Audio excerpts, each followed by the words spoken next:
Hi, welcome back to an absolutely freezing workshop for episode 26 of Great Guitar Build Off 2023. And in this episode, we're going to be routing for the pickup and doing a few other little odd jobs that need sorting out. So we got the tremolo fitted in the last episode and that all seems to be working really nicely. I actually got some really good pointers in the comments from people that have done this an awful lot more than I have as to what I should be looking out for and potential pitfalls with these things.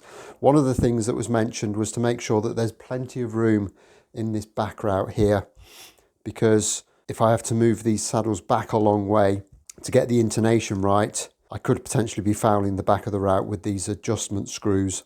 I've checked this and most of these saddles are kind of ballpark where they would need to be. They're at most a millimetre or two away from their actual position, and I've got plenty of room at the back, so that's all good. And I also got quite a bit of feedback about kind of what goes on in the back, and it seems that different models of guitars have kind of very different depths of route here, and they all seem to work. I suppose it just depends on what you're doing for a cover plate. So that is all kind of good to go now. There's still some quite big jobs to do on this build, but I want to get a lot of the little ones out of the way before I go too much further. For me, the next big job would be to get this fretboard finally glued on in position, because I want it on the guitar before I put the frets in. I'm going to press the frets in, and I found that my press works an awful lot better when it's got a bit of something to push against. So having the fretboard glued in position will do that for me. But obviously before I can do that, there's a few bits and pieces I need to do on the body. The main one is getting the pickup routed in. So that's going to be the first job we do today. And then there's a plethora of little bits and bobs that need sorting out before we can move on to the bigger stuff. So first step in that is I'll get the fretboard off once more. Get that out of the way. And I'm going to take the tremolo out and get as much of that out of my way as possible. So just whip those springs out.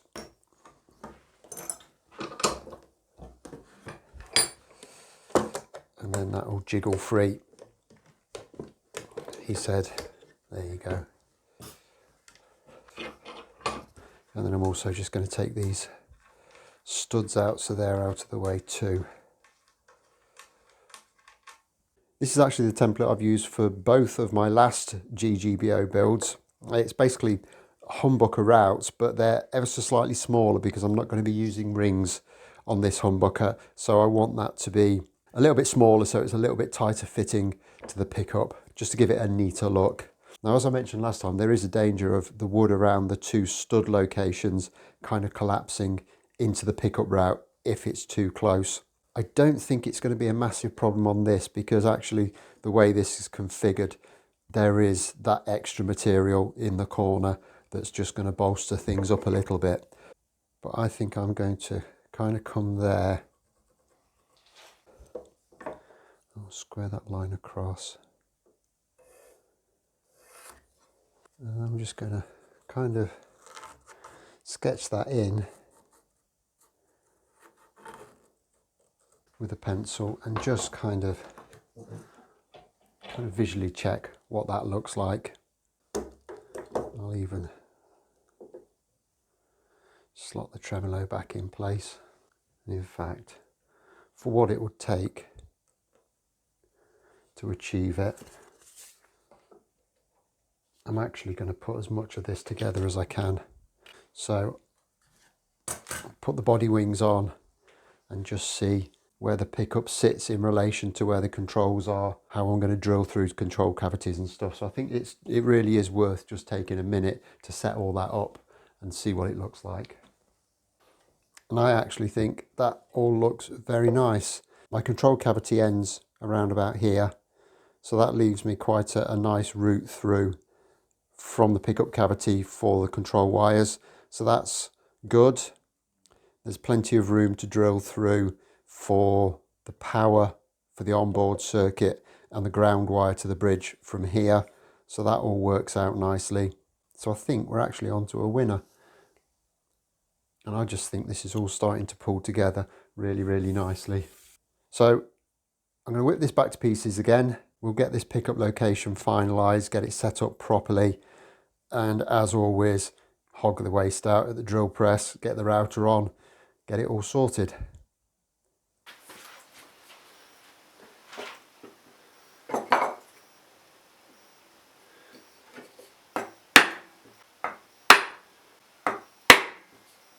I got a comment after the last video asking whether the stone mallet actually damages components and stuff when I hit them, because I knocked the bushings in, if you remember, with this mallet. The truth of it is, it's not actually stone at all. What this is HDPE, so it's high density polyethylene, I believe, or in layman's terms, it's cut up milk cartons and shampoo bottles that I've melted down into a tin to give me roughly round stock, and then I've kind of fashioned this on a lathe to make the mallet head. So it is in fact relatively soft plastic, but it is very durable. I can't remember when I made this. It's got to be 4 or 5 years ago at least, and it's still holding up absolutely brilliantly. I use it for a lot of chisel work, as you might have seen. You can hit wood with it and it doesn't mark it too badly. It's good for chisels, etc. I've also got this one, which is a little bit more obviously plastic because it's got green and red in it, which you wouldn't see in marble. This one has actually got a copper tube full of lead in the top as well, so it's a little bit weightier, and I use this for kind of putting big mortars and tenons and stuff like that together. And again, just made out of cut down milk cartons and stuff, so it's amazing what you can reuse when you put your mind to it. So with that explained, we can get this over to the drill press, get the bulk of the material hogged out for this pickup route and get it sorted.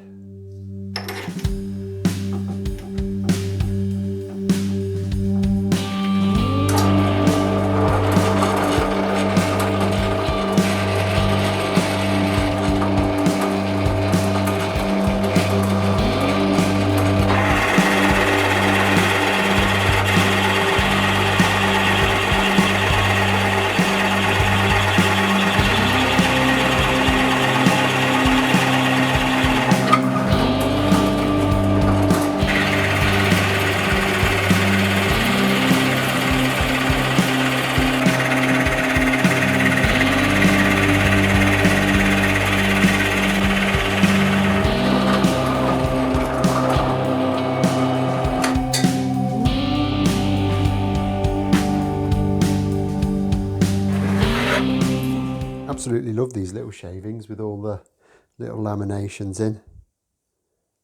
Just look really kind of cute. Anyway, don't need them. So I think we're quite familiar with what's going to happen next. Super glue, masking tape, template on, router, bosh.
Okay, so that's the pickup routed. I'm very, very happy with that. It's routed nice and cleanly, despite having a somewhat blunt cutter that needs replacing in my next round of purchasing.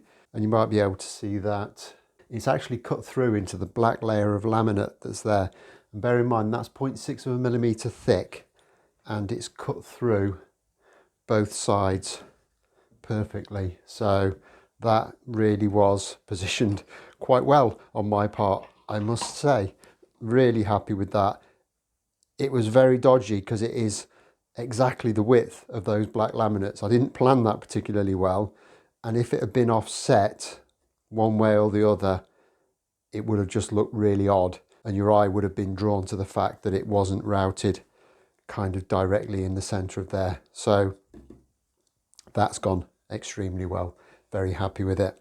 That's done. That's ready to receive its pickup when it arrives.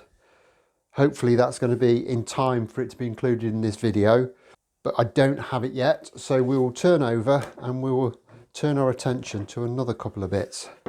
The first of which is the battery storage compartment that we routed in last week. And I've actually got a little plastic battery clip to put in position here. And this wasn't by design, this was pure luck. It is exactly the right size. My concern is that there might not be enough room for that clip to move backwards enough to get the battery in and out. I'll have to dig the 9-volt battery I've got out and see how that goes. It should be okay. I think once I've got these wires out of the way, I can push this further that way, which will give us a little bit more room. So my first job is going to be to drill a hole at the appropriate depth right the way through this section into where the control cavity will be. And to fit this little battery clip, I've just marked up kind of where the center of it is as it sits in the guitar, and I've just measured down on the side there the appropriate depth. So I'm going to just get this set up in the vise, and I'm going to use a 5mm drill bit and just drill through there. That should be enough for these 2 wires and the ground wire easily to go through.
Okay, so I've just drilled that through, put a couple of screws in, and the battery actually goes in and out really easily. That's all good. So a little wiggle and it comes out, but it is held securely in place. We can get that out again now because we're not going to need it for a good long time, but at least we know that it all fits properly.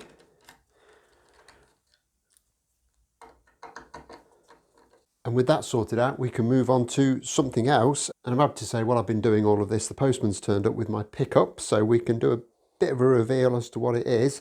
And for regular viewers of this channel, it won't be any great surprise. It's a Tome Rider. I did say that I was going to go with a high output pickup to match the kind of nature of what we're doing with it. I had a DiMarzio Super Distortion in mind. A couple of issues with that is I couldn't get one with a cover on, and I specifically wanted a chrome cover just to match the theme of the guitar. And the other one is, it's not actually that high output. Having looked at it, it's only about 13k. This one is 15.7k, I believe. So it is quite a beefy output. It's also F-Space, so it's going to work with the Floyd Rose, which is brilliant. I've used a lot of Tome Rider pickups of different styles. I've used humbuckers, P90s, bass pickups, single coils. I've never been disappointed with them. They're relatively cheap, but they're pretty good for the price. So I don't see this being a problem. It's also worth bearing in mind that we've got an extra 25 decibels of boost to beef this up. So this should be absolutely everything I'm going to need. Okay, let's get it installed. Okay, perhaps installed is a strong word. This is going to be direct mounted into the body, which means I need to drill out these holes, which are threaded for a machine screw which would work in conjunction with a pickup ring which we're not using, and I need to replace it with some kind of wood screw. Now I've got a couple, but I think these are just a little bit too long for what I want, and we run the risk of these coming through into the cavity underneath, which I don't particularly want. So I'm going to order some slightly shorter screws before I do any drilling or anything to fit the pickup. But what I can do is I can just run the hole through from somewhere in this corner, missing the stud, into where the control cavity is going to be. That's a fairly straightforward job. We can then at least put the pickup in position and know that the wiring is running into the right place.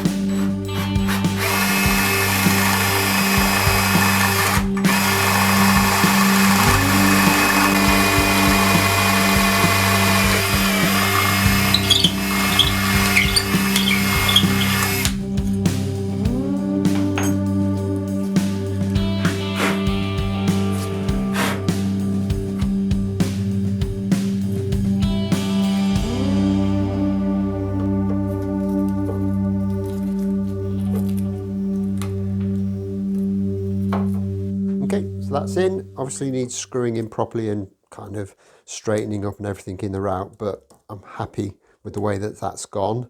And with that done, the next job is to look at all the stuff that we've got to go into the control cavity and see if we can make it all fit.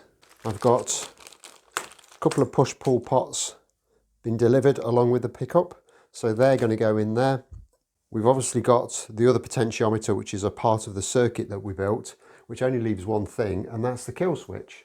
Now I actually had some switches in stock, and what you need here is a momentary switch, not a latching switch. So a latching switch, once you click it, it will stay in that clicked state until you unclick it. These are momentary switches, and as soon as you release it, it returns to the state that it was in before you pushed it.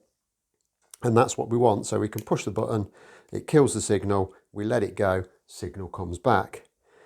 I was wanting to use these. I thought these would look nice. I actually bought them for a project I was going to do on my car, which I never quite got round to. So they're still going to get used for that, because they're absolutely bloody useless for what we want, because these are off-on switches. So in the unpressed state, it's off. So there's no signal. You press it and the signal comes on. We want the exact opposite of that. So can't use them. So what I've got is this, which is a whole different ball game. Pretty sure we're not going to be able to use this connector because it just makes the whole thing too deep, and it will be far too deep for the space that we've got. However, this is a multi-purpose switch. So this has got multiple connectors on the back, and depending on which way you wire it up, it can either be off on or on off. I've already tested it and it's very easy to get that configuration, and it is also illuminated. So when this is plugged in, you get a nice little blue light around the button, which would be great because it will show you exactly where you need to push. It's quite chunky, but I actually think it will work quite nicely, especially as I'm going to be using chrome Telecaster style knobs on this just to keep that chrome theme going. But that is quite a lot of stuff when you consider that our control cavity is only this big.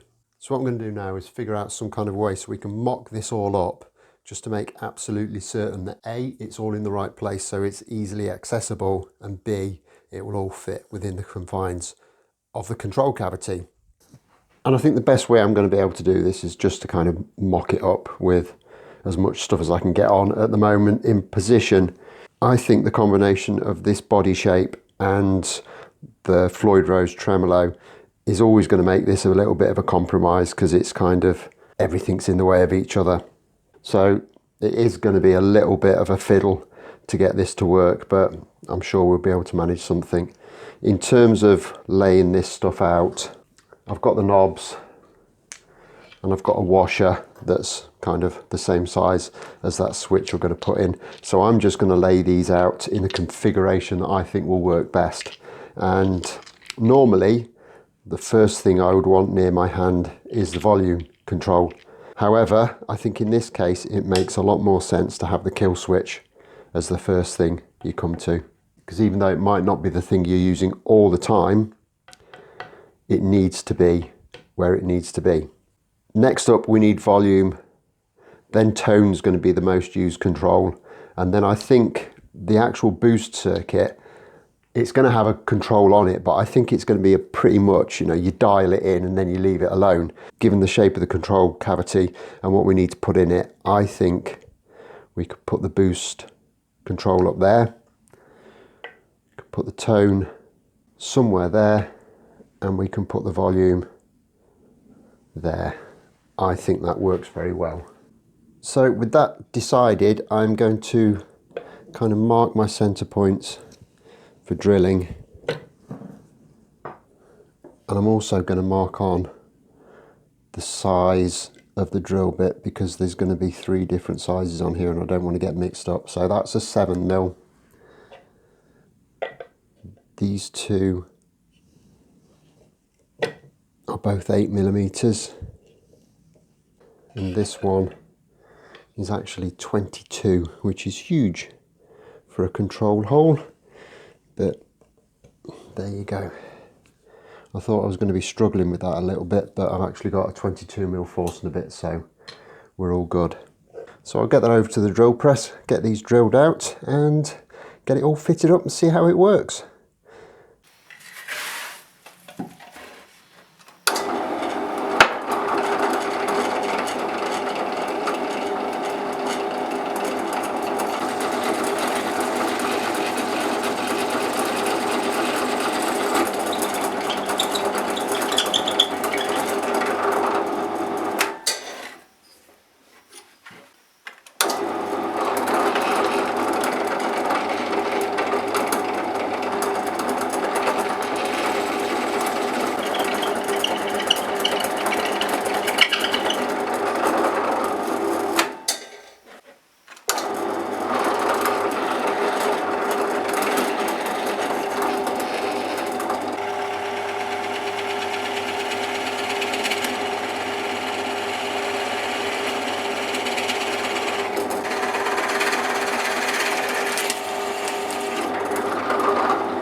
Okay, and there's the holes all drilled out.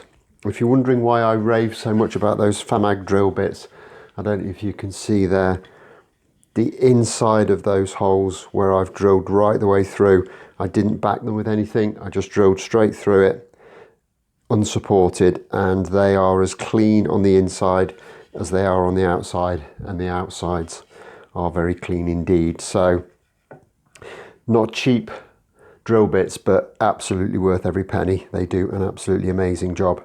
So I'm going to very quickly get all of this cleared out of the way, make a bit of space, and we can get these pots installed and see what it all looks like.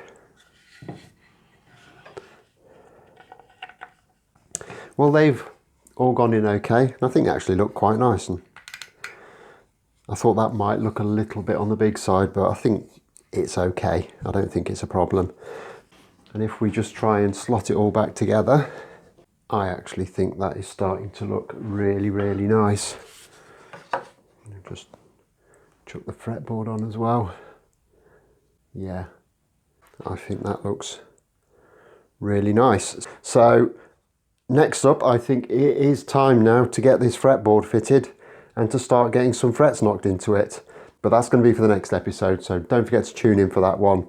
Until then, as always, hit that like button if you've enjoyed this, subscribe if you haven't already done so, and I'll look forward to seeing you next time.